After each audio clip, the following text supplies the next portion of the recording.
Entre los años 2008 y 2012, el puerto de Veracruz vivió una época especialmente turbulenta. La violencia y el crimen organizado eran el pan de cada día, y muchas familias se vieron envueltas en situaciones complejas, peligrosas y, a veces, trágicas.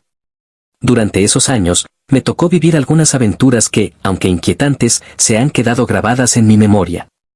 Una de las primeras anécdotas que me viene a la mente tiene que ver con una prima mía de rancho. Ella era una joven atractiva y alegre, y por esas características, no le faltaban pretendientes. Uno de ellos era un hombre que, según se rumoraba, estaba metido en el negocio del crimen organizado. Este hombre, al que llamaré Juan para proteger su identidad, quedó dolido cuando mi prima no le correspondió. La situación alcanzó su punto álgido un 15 de septiembre. Ese día, como era costumbre, nuestra familia se reunió para celebrar el Día de la Independencia con una gran fiesta. Todos estábamos disfrutando de la comida, la música y la compañía, cuando de repente, varias camionetas llegaron a la propiedad. Eran al menos 5, todas llenas de hombres armados. Juan, el pretendiente dolido, estaba entre ellos, evidentemente ebrio y llorando. Quería ver a mi prima para despedirse, ya que, según decía, se iba a casar. La atmósfera de la fiesta cambió abruptamente. El miedo y la tensión se apoderaron de todos los presentes. Algunos niños comenzaron a llorar y los adultos intentaban calmar la situación. Juan estaba descontrolado, gritando y exigiendo ver a mi prima. En ese momento, mi primo y yo, que teníamos una relación más cercana con Juan, decidimos intervenir. Salimos a hablar con él, tratando de consolarlo y convencerlo de que mi prima no valía la pena, que no tenía que ponerse así por ninguna mujer. Le dijimos que había muchas más oportunidades en la vida y que no debía arruinarse por una sola persona. Sorprendentemente, nuestras palabras surtieron efecto. Juan se calmó, dejó de llorar y se fue llevándose a su gente con él. Esa noche pudo haber terminado en una tragedia, pero por suerte, todo se resolvió pacíficamente. A partir de entonces, Juan se convirtió en un amigo de la familia y, eventualmente, se casó y tuvo 2 hijos. Otro episodio que marcó esos años fue la desaparición de uno de mis primos.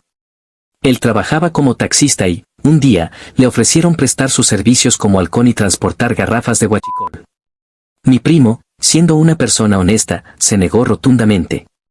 Sin embargo, esa decisión tuvo consecuencias fatales. Unos días después de rechazar la oferta, mi primo fue levantado. Nunca volvió a aparecer. La desaparición de mi primo devastó a su familia, especialmente a su padre, mi tío. Desde entonces, la salud de mi tío comenzó a decaer rápidamente. El dolor y la incertidumbre de no saber qué había pasado con su hijo lo consumían día tras día. A pesar de los esfuerzos y las búsquedas incansables, nunca logramos encontrar a mi primo. Otro primo mío, que vivía en un rancho cercano, decidió trabajar como guardaespaldas de una persona involucrada en actividades ilícitas. Sus padres, al enterarse de su nueva ocupación, lo echaron del rancho y le prohibieron volver. Mi primo, aunque dolido, respetó la decisión de sus padres y se marchó. Durante varios años, no supimos nada de él. Un día, recibimos noticias de que estaba recluido en el penal de Puente Grande. Había sido detenido y estaba cumpliendo una condena. Pasó varios años en prisión, pero finalmente logró salir por razones que nunca entendimos del todo. Al intentar regresar al rancho, sus padres le cerraron las puertas nuevamente, diciéndole que su hijo había muerto. Aunque logró rehabilitarse y rehacer su vida cerca del rancho, ya no volvió a interactuar con la familia. El aspecto de narco de mi papá. Mi papá, a pesar de su apariencia de hombre duro y rudo, siempre ha sido una persona honesta y trabajadora.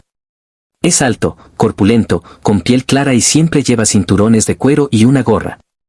Debido a su aspecto, la gente a menudo lo confundía con un narcotraficante, aunque él nunca tuvo nada que ver con eso.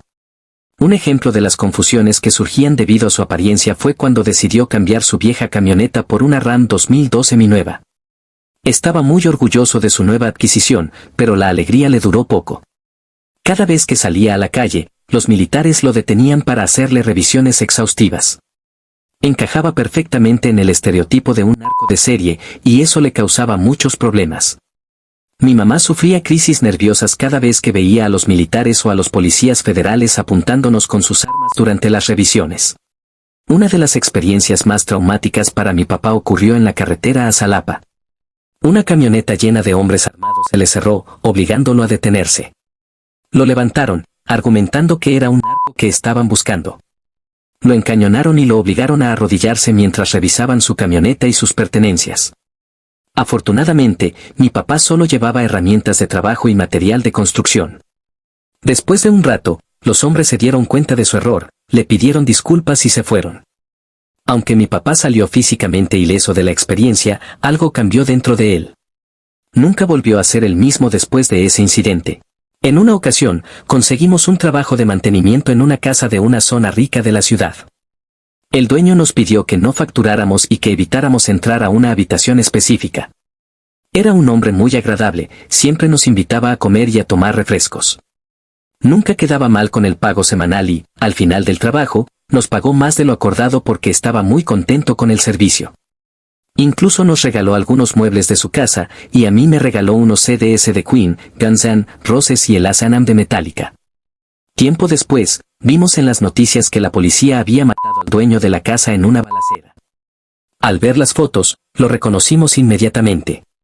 La casa en la que habíamos trabajado fue confiscada por las autoridades. Fue un shock saber que habíamos estado trabajando para un narco sin saberlo.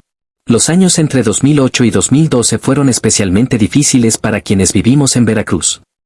Las experiencias que viví durante ese tiempo me marcaron profundamente y me enseñaron mucho sobre la vida, la familia y la resiliencia.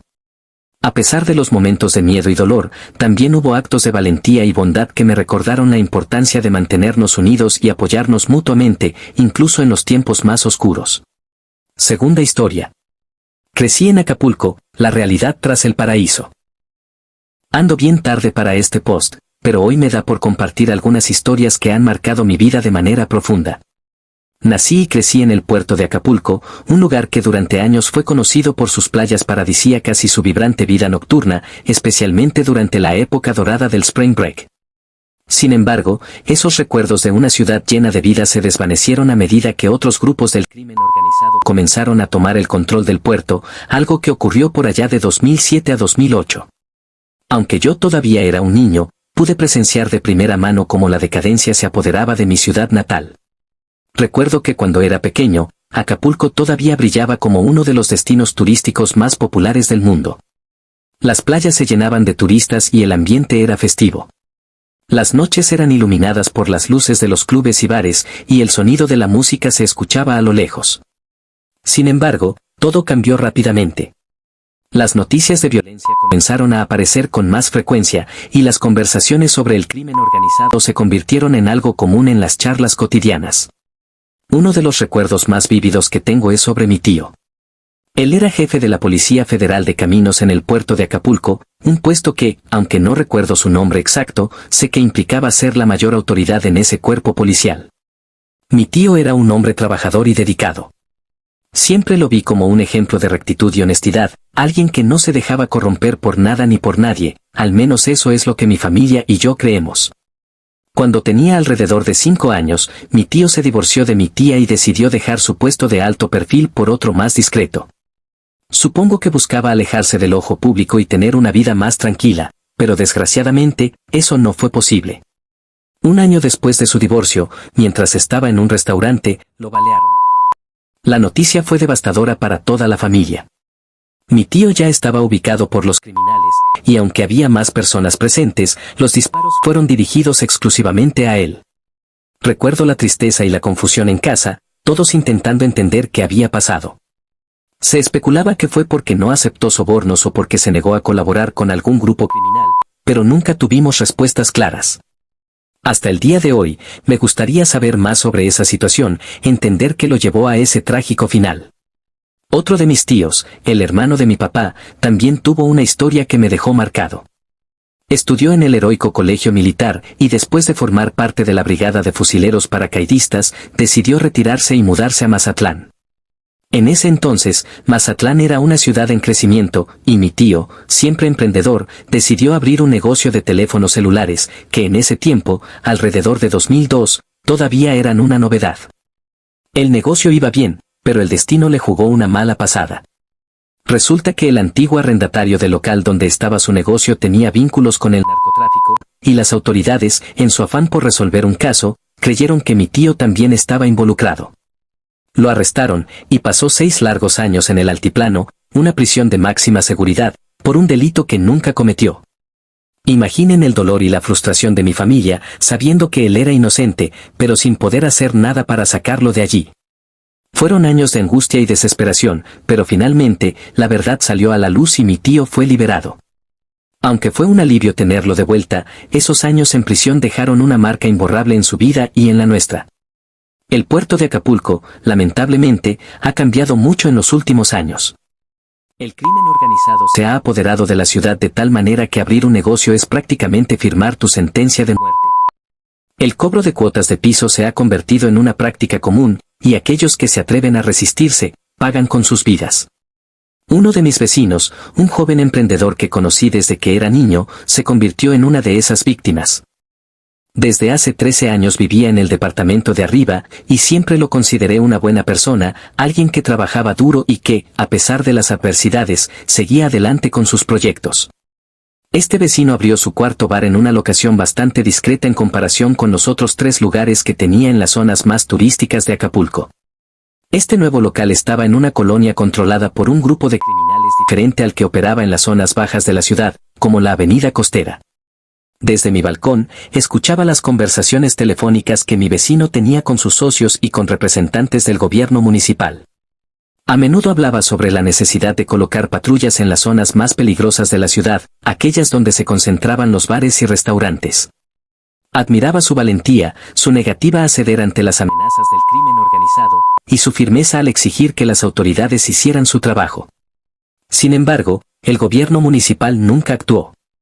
Un par de meses después, la noticia llegó: mataron a mi vecino frente a uno de sus bares, mientras desayunaba en una fonda.